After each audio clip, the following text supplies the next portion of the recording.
Alors, je vous partage un document que j'ai préparé portant sur la comparaison entre le taux d'imposition marginal et le taux d'imposition effectif. Et pour bien comprendre les deux, j'ai préparé un fichier là, qui comporte deux onglets. Le premier onglet vous permet de voir la structure d'une déclaration d'impôt. Comment ça se calcule l'impôt pour voir où est-ce qu'on calcule le taux marginal et où est-ce qu'on calcule le taux effectif? Comment ça se calcule tout ça? Alors, pour certaines personnes qui font déjà vos déclarations d'impôt, vous êtes probablement familier avec tout ça, mais les autres personnes qui ne la faites pas, que vous faites faire vos déclarations, peut-être que ça va vous permettre de réviser ça en grosso modo, d'apprivoiser un peu ce que c'est et aussi de voir les termes qui sont utilisés que vous avez intérêt à comprendre comment ils sont et où ça se situe dans une déclaration d'impôt et comment ils sont calculés. Alors, la première onglet, donc, qui porte sur la structure d'une déclaration d'impôt, le tableau suivant qui présente les grandes lignes d'une déclaration d'impôt, ça a été fait à partir de la déclaration d'impôt fédérale de l'année 2015. Donc, c'est l'exemple que j'ai utilisé pour produire cet onglet-là. Alors, la déclaration d'impôt, elle est décomposée en étapes. Alors, on a les étapes 1 jusqu'à 4. Alors, 1 à 4, mais on a l'étape numéro 3 qui est décomposée en 3 sous-blocs. Alors, il y a plusieurs étapes. La première étape, c'est le calcul du revenu total. La deuxième étape, c'est le calcul des déductions. Troisième étape, c'est l'annexe 1 dans laquelle on a divisé ça en 3 étapes qui vont nous permettre de calculer différents éléments, les crédits d'impôt, le palier d'imposition et l'impôt à payer sur les revenus imposables. Et enfin, la dernière section, c'est le calcul du remboursement ou du solde dû. Alors, si on regarde chacune des étapes de façon un peu plus précise, la première étape, le revenu total, c'est constitué d'une liste des revenus de toutes les provenances qui sont décrites qui sont segmentées avec des numéros de ligne. Alors, les numéros de ligne qui sont dans cette section-là sont les numéros de 100 à 199. Et vous savez qu'en 2020, la structure de l'impôt, les numéros de ligne ont changé. Ils ont multiplié ces numéros-là par 100. Alors donc, les numéros sont plus costauds, sont plus gros, mais ça représente la même structure, si vous voulez. Et comment sont calculés les revenus totaux? C'est tout simple, c'est une formule qui additionne la somme de tous les revenus et ça va donner comme résultat le revenu total. Donc, le revenu total, c'est un terme que vous devez être capable de vous remémorer. Tout ce qui est dans la colonne E, ce sont les termes officiels utilisés par l'impôt, que vous avez intérêt à vous familiariser avec ces termes-là. Ensuite, la deuxième section, ce sont les déductions. Alors, les déductions, il y en a passablement. Il y en a de deux séries de déductions, si vous voulez. La première série de déductions, ce sont les déductions qui sont des dépenses de cotisation ou de primes qui permettent d'assurer ou de maintenir des revenus en prévision des périodes qu'on appellerait des vaches maigres. C'est un peu comme le filet social. Là-dedans, on va retrouver des choses comme les déductions, des contributions qu'on a fait au régime d'assurance maladie, au régime pas de assurance maladie, mais plutôt au régime d'assurance chômage, nos cotisations syndicales, ce genre de déductions-là. Il y en a passablement, il y en a beaucoup. Régime de retraite aussi, la même chose. La section 200 à 236. Et qu'est-ce qu'on fait là-dedans? La formule qui est utilisée, c'est le revenu total moins la somme des déductions. Ça va nous donner le revenu imposable net qui, lui, va être inscrit à la ligne 236 de la déclaration. Ensuite, la deuxième série de déductions, ce sont les montants admissibles qui sont... Voilà, les montants admissibles qui sont inscrits habituellement sur des feuillets de renseignement. Alors, ça correspond des montants de déduction admissibles plus de type personnel. Ça dépend de notre situation personnelle et familiale. Alors, ce que ça va donner, c'est qu'on va calculer comment ça? On va calculer le revenu total imposable qu'on avait calculé à la ligne 236, moins la somme des déductions des lignes 240 à 299, ce qui va nous donner le revenu imposable, lui qui va être placé à la ligne 260 de la déclaration. Ensuite, on passe à l'étape suivante, qui est l'étape de l'annexe 1, qui est composée de 3 étapes. La première étape de l'annexe 1, qui est composée des lignes 1 à 38 de cette annexe-là. Alors, c'est la liste des montants admissibles au crédit d'impôt. Alors, il y a plusieurs crédits d'impôt auxquels on peut avoir droit. Alors, on fait la liste des montants admissibles auxquels on a droit. Et les montants admissibles dépendent encore là de notre situation familiale et géographique. Ce sont des exemptions, des cotisations et des crédits d'impôt non remboursables qui sont là-dedans. Et c'est calculé comment? Alors, c'est la somme des exemptions multipliée par des taux des crédits d'impôt. Alors, en général, les crédits d'impôt, ce sont des montants qui sont multipliés par un taux. Le taux, c'est souvent 15 ou 20 Alors, multiplié par ce taux-là, ça va nous donner le montant des crédits d'impôt non remboursables auxquels on a droit, qui est inscrit à la ligne 38. Ensuite, étape suivante, l'étape 2 de l'annexe 1, on va déterminer le palier d'imposition sur le revenu imposable. Alors, je vois qu'il y a une petite coquille ici, sur le revenu imposable. Alors, on va déterminer ce revenu-là. Comment on va faire ça? C'est qu'on va calculer l'impôt à payer sur le revenu imposable à l'aide d'une grille de calcul qui est située dans cette annexe-là. Et on va déterminer le taux marginal d'imposition selon le palier. Alors, selon chaque palier d'imposition, il y a un taux d'imposition différent qui est utilisé.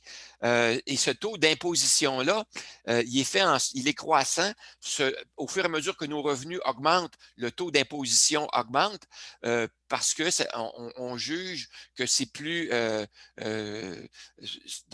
acceptable du point de vue social que les riches paient plus d'impôts que les personnes qui sont moins fortunées.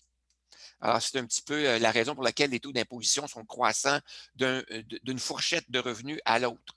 Alors, donc, on va calculer le palier d'imposition, on va déterminer le palier d'imposition selon la fourchette de revenus. À partir du palier d'imposition, on va voir le taux marginal d'imposition qui est associé et on va calculer l'impôt à payer, pas sur les revenus totaux, pas sur le revenu total, mais sur le revenu imposable. Donc, le taux marginal d'imposition est calculé par rapport au revenu imposable. Donc, on a déjà deux séries de déductions qui ont été appliquées au préalable pour calculer l'impôt à payer sur le taux marginal d'imposition. Alors, vous voyez que c'est un calcul qui est très spécifique, très précis, qui est calculé à cette étape-là, l'étape qu'on appelle annexe 1, étape 2.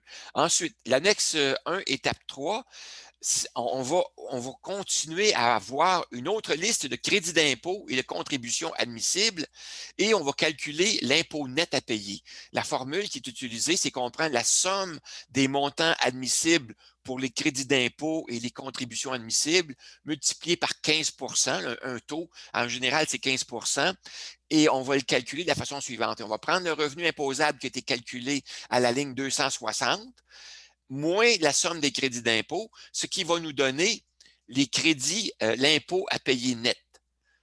Voilà, c'est comme ça que c'est calculé. Par la suite, on a la dernière étape, c'est le remboursement ou solde dû. Alors, on va calculer selon l'impôt qu'on a déjà payé, soit par les déductions qui ont été faites à la source, soit par les impôts, les retenues ou les impôts provisionnels. Alors, selon ce qu'on a déjà payé, on va calculer si on doit de l'argent à l'impôt ou si l'impôt nous en doit. Alors, ça va se calculer de la façon suivante. On va calculer le remboursement des trop perçus si on est venu chercher trop d'argent, par exemple de l'assurance chômage ou de d'autres comptes qu'on a, les trop perçus. Ensuite, on va calculer le remboursement de la PSV s'il y a lieu. Si nos revenus imposables sont très importants et qu'on doit rembourser la PSV, on va le calculer à cette étape-là. Et on va calculer l'impôt déjà payé pour calculer qu'est-ce qu'il nous reste à payer. Ensuite, et on va calculer aussi, dans le cas du fédéral, l'abattement du Québec. Alors, on va soustraire l'abattement du Québec. Alors, la formule, c'est on va calculer les remboursements des trop perçus plus l'impôt à payer plus les remboursements et moins l'impôt à déjà payé, moins l'abattement du Québec, ce qui va nous donner soit le montant à rembourser, soit un solde dû, un ou l'autre. Le solde dû ou un remboursement à venir, un ou l'autre, qui va être inscrit à la ligne 484 ou 485.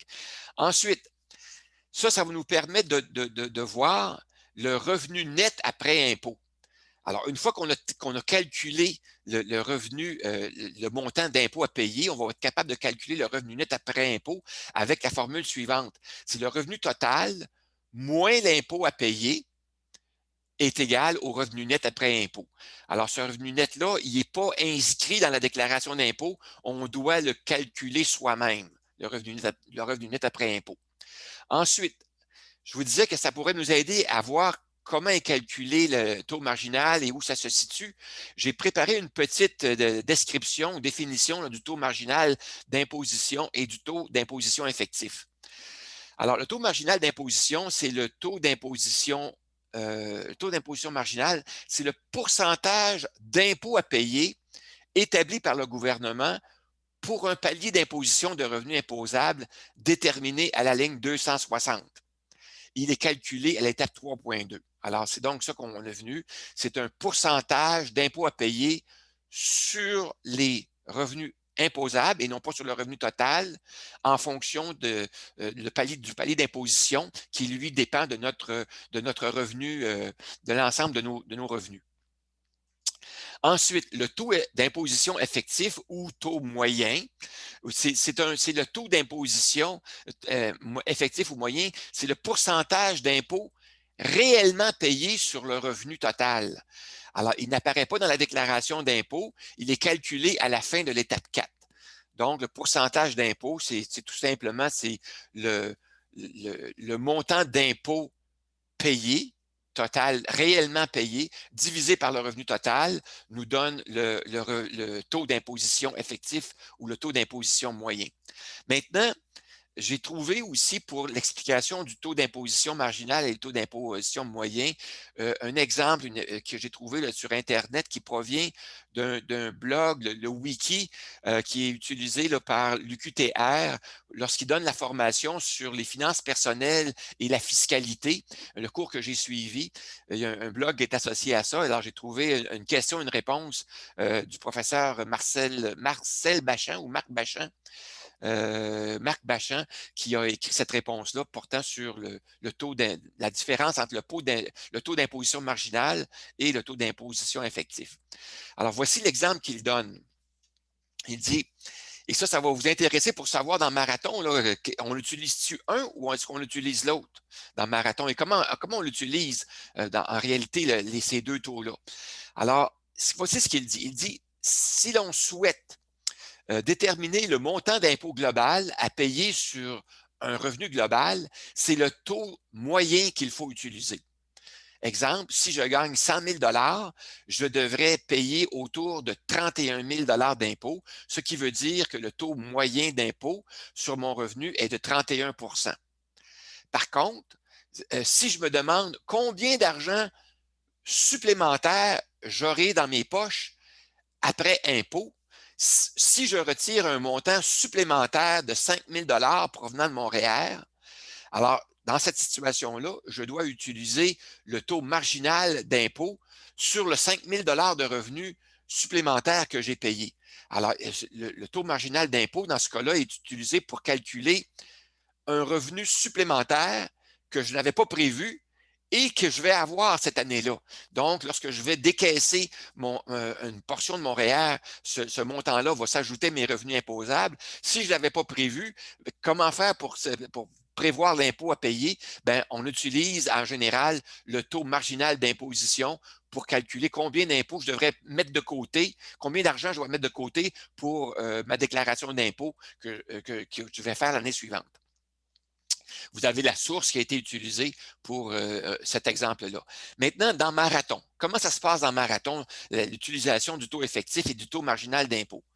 Alors, dans Marathon, on planifie les revenus, y compris les décaissements du REER. Donc, on les planifie pour l'ensemble de la retraite et le revenu total inclut le montant retiré du REER. Il est donc connu, c'est ce montant-là. Donc, ce n'est pas un montant supplémentaire, c'est un montant qui est déjà connu. Ce qui veut dire que le montant d'impôt associé au décaissement peut être calculé de deux façons. On pourrait le calculer à l'aide du taux marginal d'impôt ou à l'aide du taux effectif, puisqu'on connaît, on l'inclut dans nos revenus totaux, on les connaît, nos revenus totaux. Alors, les deux façons qui pourraient être utilisées, la première façon, ce serait d'utiliser le taux effectif d'impôt, le montant décaissé du REER multiplié par le taux d'imposition effectif calculé sur le revenu total euh, incluant le retrait du REER, va nous donner le taux effectif donc d'impôt. On est capable de le calculer, on est capable de savoir le montant d'impôt correspondant au taux effectif d'impôt. D'autres façons de calculer, ce serait de calculer à partir du taux marginal. Donc, on pourrait prendre le montant décaissé du REER multiplié par le taux marginal d'imposition calculé sur le revenu imposable excluant le retrait du REER. Donc, vous voyez qu'on est capable de calculer l'un ou l'autre. Maintenant, lequel on devrait calculer? Bien, idéalement, lequel on devrait utiliser? On devrait utiliser celui qui est le plus précis. Alors, celui qui est le plus précis, comme on a vu, c'est le taux effectif parce qu'on le calcule, comme on a vu, à la fin du complètement, lorsqu'on a terminé notre déclaration d'impôt, qu'on connaît le montant d'impôt total qu'on a payé sur l'ensemble de nos revenus, on est capable de calculer le taux d'imposition moyen ou effectif, qui est le plus précis parce que c'est le montant réel. Donc, on a avantage à utiliser le taux effectif ou le taux moyen. Par contre, pour vous prouver qu'il y a une différence entre les deux et voir que c'est important de bien situer cette différence-là et de voir qu'on a avantage à utiliser le taux moyen d'imposition. J'ai préparé un petit tableau qui compare les deux façons de calculer l'impôt prévu sur le décaissement du REER. Alors, dans le tableau suivant, je présente une comparaison des deux méthodes possibles pour calculer. Vous voyez qu'il y a plusieurs coquilles. Hein? Je suis désolé d'avoir autant de coquilles. Je n'ai pas révisé mon texte. J'aurais dû le faire. Pour calculer l'impôt à payer sur le revenu total incluant le REER. Donc, on va calculer ça avec une méthode et on va calculer aussi la méthode alternative, c'est-à-dire le montant du retrait multiplié par le taux d'imposition calculé sur le revenu imposable excluant le REER. Alors donc, vous voyez les éléments du tableau. À gauche, vous avez les éléments qui servent au calcul. Donc, exemple, le revenu total, incluant le retrait du REER, qui fait référence à quoi? C'est dans notre déclaration fédérale à la ligne 23, ce montant-là apparaît là. Alors, le calcul qui est fait dans Marathon, c'est on prend ce montant-là et on va le calculer on va calculer le taux moyen d'imposition. On va calculer le taux moyen d'imposition après avoir calculé combien qu'on a d'impôts à payer. Donc, on a notre taux d'imposition. Et l'impôt, on va pouvoir calculer sur le décaissement du REER qu'on fait, par exemple. Là, ici, l'exemple qui est donné, c'est pour l'année 2 qui était calculé dans l'exemple de Marathon. Là. Je me suis servi de la deuxième année. Il y avait un retrait de 11 000 qui était prévu provenant du REER. Alors, ce montant-là, à 23 du taux d'imposition effectif, lorsqu'on utilise le taux d'imposition effectif, donne un impôt à payer de 2 585 $. Donc, vous voyez que on peut faire ce calcul-là très facilement parce qu'on connaît le revenu total, on connaît le montant du REER, on connaît notre taux moyen d'imposition moyen, alors on peut calculer le taux moyen. Maintenant, la méthode alternative, elle, on utilise des paramètres un peu différents. Pour le même retrait de 11 000 on va utiliser le taux marginal d'imposition et non pas le taux moyen d'imposition. Alors, le taux d'imposition moyen, on se souvient qu'il est calculé, lui, à partir du revenu imposable. Donc, il va être à partir de la déclaration d'impôt. Ça correspond à la ligne 182. Et ici, le revenu imposable est à la ligne 29 comparativement à la ligne 23 pour le revenu total. Donc, le revenu imposable excluant le REER pour la même année, on avait des revenus totaux de 91 000, mais le revenu imposable sur ce 91 000-là, après avoir déduit les déclarations, les déductions de la série 1 et série 2, ben, ça nous fait un revenu imposable de 77 932 qui va nous donner au palier d'imposition pour ce montant, pour ce niveau de revenu-là, ça nous donne un taux marginal d'imposition de 40,5 ce qui va faire en sorte que l'impôt à payer sur le 11 000 serait de 4 455 $. On voit donc que la différence entre les deux méthodes de calcul est de 1 870 $. Alors, la différence est importante, hein? C'est presque du simple au double, c'est au moins le tiers. Et sur une année, c'est peut-être pas grave, mais sur 30 ans de retraite, un montant comme ça fait en sorte que si vous multipliez, mettons, 2 000 $ multiplié par 30 ans, on arrive à 60 000 $. Alors, 60 000 $, c'est ce que ça va nous coûter en loyer dans une résidence pendant un an. Alors, vous voyez que ça vaut la peine de calculer au plus juste avec le taux moyen d'imposition. Alors, c'est ça. Donc, lors du retrait de 11 000 du REER, avec la méthode de calcul utilisée par marathon, le taux moyen, qui est le taux moyen d'imposition, l'impôt à payer associé au retrait du REER est de 2 585. Comparé à la méthode alternative, si on utilisait le taux marginal d'imposition, l'impôt à payer associé toujours au même montant de retrait serait de 4 455 soit 1 870 de plus. Alors, voici la comparaison que je voulais vous faire entre le taux marginal d'imposition et le taux effectif. Alors, j'arrête la présentation et je